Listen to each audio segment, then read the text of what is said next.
Welcome back students.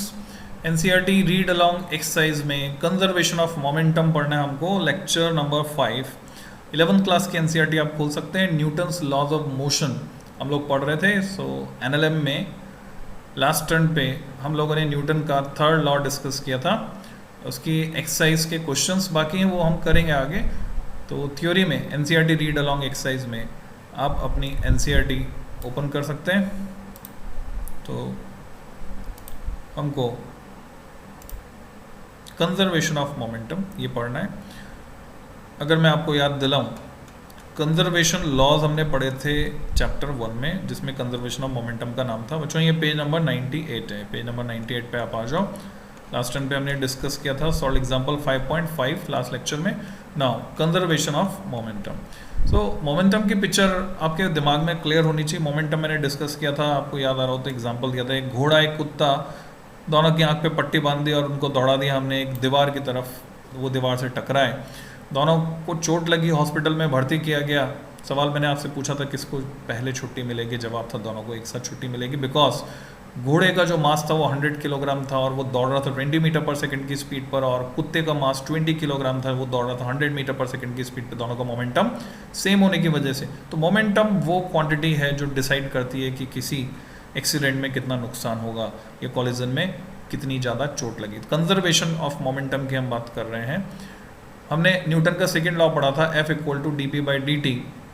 Proportional relationship थी। अब constant जो है ऐसा यूनिट्स हमने इस तरह से चुनी कि कांस्टेंट 1 आ गया, तो F = हो गया dp/dt, rate of change of linear momentum equal to applied force. तो मोमेंटम में अगर चेंज आना है तो फोर्स जरूरी है। फोर्स अगर नहीं लग रहा है तो मोमेंटम में भी चेंज नहीं आएगा। तो हम कह सकते हैं मोमेंटम रिमेन कंजर्व। तो वही बात करने जा रहे हैं बच्चों। The second and third laws of motion lead to an important consequence, the law of conservation of momentum. Take a familiar example. A bullet is fired from a gun. If the force on the bullet by the gun is F, मान लीजिए the force on the gun by the bullet is -F। Action reaction pairs बने क्या? Just decide yourself. According to the third law, the two forces act for a common interval of time delta t.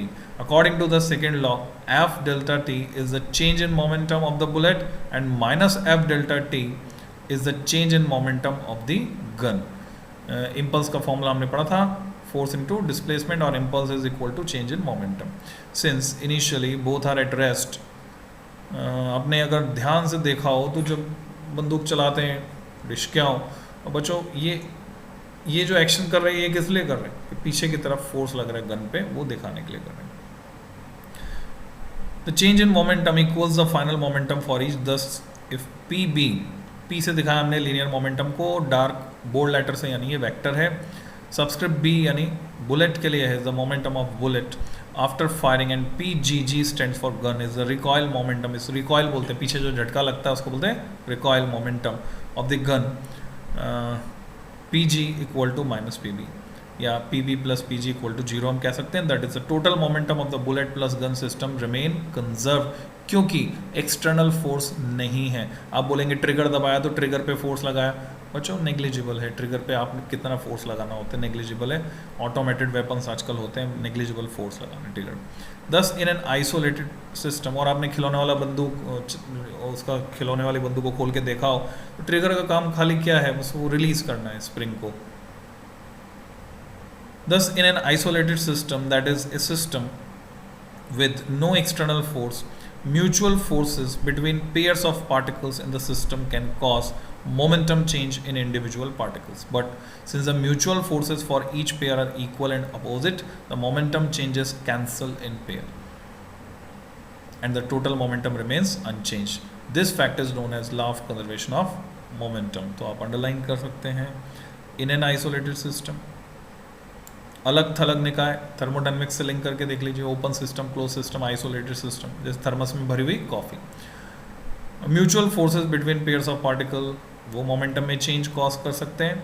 Individual particle का momentum change हो सकता है, पर mutual forces each pair उसके लिए equal हैं, अपोजिट हैं, तो पेयर में कैंसिल हो जाएगा। ये दिवाली के पटाखे की बात करें, पटाखा जब फूटता है नेट मोमेंटम शुरू में 0 है, लास्ट में पार्टिकल इस तरह से जाएंगे कि फाइनल मोमेंटम भी क्या रहने वाला है, 0 रहने वाला है। the total momentum of an isolated system of interacting particles is conserved रहता है.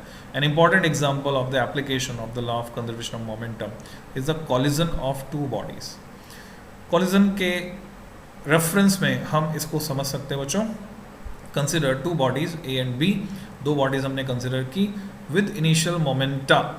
देखो बच्चों, मोमेंटम का प्लूरल क्या होता है? मोमेंटा. न्यूक्लियस का प्लूरल न्यूक्लियाई, रेडियस का plural radii. P A and P B, the bodies collide, get apart, टकराई, फिर दूरटी विथ फाइनल मोमेंटा. उनका फाइनल मोमेंटा है P A dash and P B dash respectively. तो सेकेंड लॉ ये कहता है क्योंकि जब उनका इंटरेक्शन हुआ दोनों ने सिर्फ एक दूसरे पर फोर्स लगाया, बाहर से कोई दूसरा एक्सटर्नल फोर्स नहीं था. इसका मतलब F A B delta T, ये तो हो गया P A dash minus P A, and F B A delta T अगर कोई एक्सटर्नल फोर्स है लग रहा है, बी ने ए पर लगाया, ए ने बी पर लगाया, चेंज इन मोमेंटम. तो बी बॉडी के मोमेंटम में चेंज हुआ P B dash minus P, where we have taken a common interval of time delta T, जितने समय के लिए दोनों का इंटरेक्शन हुआ for both forces, that is the time for which the two bodies are in contact. Since F A B equal to minus F B A by the third law, तो हम क्या कर सकते हैं? डेल्टा टी तो cut गया है दोनों साइड, तो इक्वेट किया P A dash minus P A equal to minus of P B dash minus P B, यानी P A dash plus P B dash equal to P A plus P B. और इसी को कहते हैं बच्चों law of conservation of linear momentum, which shows that the total final momentum of the isolated system equals its initial momentum. Notice that this is true whether the collision is elastic or inelastic. In elastic collisions, there is a second condition, that is total initial kinetic energy of the system equals the total final kinetic energy. तो अगला जो chapter है work energy power, उसमें हम इसको detail में discuss करने वाले हैं बच्चों. तो कंजर्वेशन ऑफ मोमेंटम पर जो थ्योरी थी एनसीईआरटी में वो बस इतनी सी है. अब मैंने एक सवाल पूछा था आपसे प्रीवियस लेक्चर में, मैं चाहूँगा कि मैं उसको यहीं पे डिस्कस कर लूँ. तो बच्चों वो जो क्वेश्चन था इक्विलिब्रियम ऑफ पार्टिकल हम नेक्स्ट लेक्चर में पढ़ेंगे. इस लेक्चर में मैं वो क्वेश्चन डिस्कस करना चाह रहा हूँ आपसे. बच्चों आपसे पूछा कि ये जो रॉकेट है, ऐसे बना रहा हूँ, दिवाली वाला रॉकेट भी मान लो आप, या फिर एक्चुअल रॉकेट मान लो, ये तो दिवाली वाला हो गया, ठीक है. तो सवाल ये है कि ये रॉकेट किस प्रिंसिपल पर काम करता है? दिवाली वाला रॉकेट कह लो या असली रॉकेट जो सैटेलाइट लेकर जा रहा है उसकी बात कर लो. दोनों का प्रिंसिपल सेम है या नहीं है? क्या कहते हो, सेम है या नहीं है? सेम और नॉट? बच्चों सेम है, दोनों का चलने का प्रिंसिपल सेम है. तो मेरा सवाल जो था प्रीवियस लेक्चर, मैंने पूछा था कि थर्ड लॉ और second law, on which law rocket propulsion is based. क्योंकि यहाँ कई कंसेप्ट मिसकंसेप्ट हैं, तो क्लैरिटी के साथ हमको चलना है. What do you think, rocket propulsion is based on second law और थर्ड लॉ? तो यहाँ जो मिसकंसेप्ट डेवलप हो जाता है मैं उसकी बात कर लेता हूँ. मैक्सिमम बच्चे थर्ड लॉ बताते हैं, एक्शन रिएक्शन, और साथ में ये कहते हैं कि ये जो गैसेस निकलेंगी यहाँ, जैसे बारूद जला, और यहाँ तो बारूद जला इस रॉकेट में, बाकी उसमें फ्यूल जलेगा, air fuel mixture, air fuel जलेगा, सॉलिड फॉर्म में होता है. क्रायोजेनिक्स नाम सुना आपने, तो हमारे पास क्रायोजेनिक टेक्नोलॉजी है, यानी फ्यूल को, रॉकेट के फ्यूल को हम आप सॉलिड में कन्वर्ट कर सकते हैं. तो फ्यूल जला, एग्जॉस्ट गैसेस निकली, तो कई लोग ऐसा बोलते हैं कि उन एग्जॉस्ट गैसेस ने अर्थ पे एक्शन किया, एज ए रिएक्शन रॉकेट ऊपर चलता है, जो कि एक मिसकंसेप्ट है, गलत धारणा है. Actually rocket propulsion is based on second law, और हम ये बोले law of conservation of linear momentum. ये ठीक वैसे चलता है जैसे बंदूक और गोली, ये ठीक वैसे चलता है जैसे किसी बैलून को हवा भर के आपने पीछे से बंद किया और इस पे लगा दो. आप क्या करो, एक्टिविटी कर सकते हो, धागे वाली रील का गिट्टा, खाली गिट्टा पोला, या फिर किसी स्ट्रॉ को काट के चिपका दो टेप से, और उस स्ट्रॉ में या रील के गिट्टे में एक धागा पिरो दो. अब जब आप इस बैलून को यहाँ से पीछे से खोल दो, रबर बैंड हटा दो, रबर बैंड लगाया दो, तो यहाँ से हवा निकलेगी तेज़ी से और ये चल पड़ेगा। तो ये किस पर बेस्ड है बच्चों? सेकेंड लॉ पर। यही रॉकेट प्रोपल्शन का प्रिंसिपल है। रॉकेट प्रोपल्शन के साथ साथ मैं जेट प्रोपल्शन की भी बात कर लूँ तो जेट प्रोपल्शन और रॉकेट प्रोपल्शन में एक बेसिक डिफरेंस और है।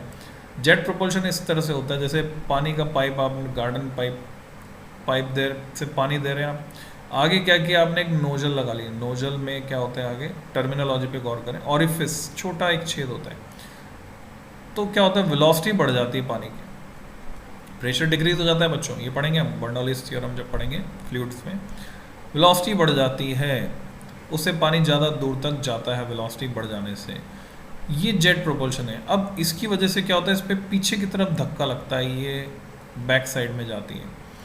कई बार आपने गौर किया, नोजल लगा दी पाइप में, आगे अब तेज प्रेशर से पानी निकल रहा है, पाइप को आप पकड़ो मत, छोड़ दो, तो पाइप पीछे की तरफ भागे नाचता हुआ।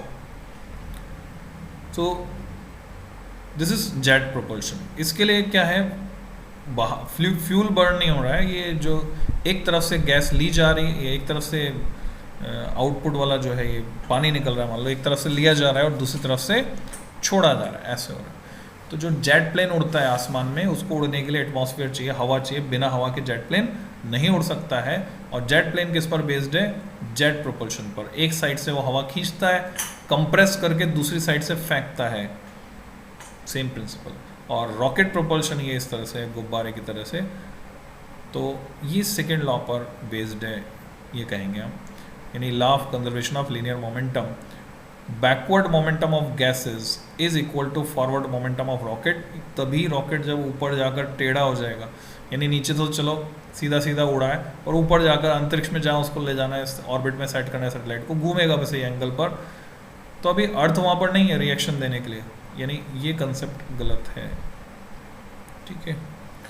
तो ऐसा नहीं है कि अर्थ पे धक्का लगता है उसके धक्के से रॉकेट चलता है, ऐसा नहीं है। हाँ, गैसेस निकल रही है, एग्जॉस्ट गैसेस, जैसे गोली निकलती है तो उसके अगेंस्ट बंदूक को जो धक्का लगता है वैसे रॉकेट चलता है। रॉकेट को गोली मान लो, एग्जॉस्ट गैसेस को बंदूक मान लो, या एग्जॉस्ट गैसेस को गोली मान लो, तो रॉकेट को बंदूक मान लो। तो ये कंसेप्ट है बच्चों। तो इस लेक्चर में इतना ही, नेक्स्ट लेक्चर में मैं आगे डिस्कस करूँगा। जल्दी ही मिलते हैं। Keep tune, happy learning, have a good day.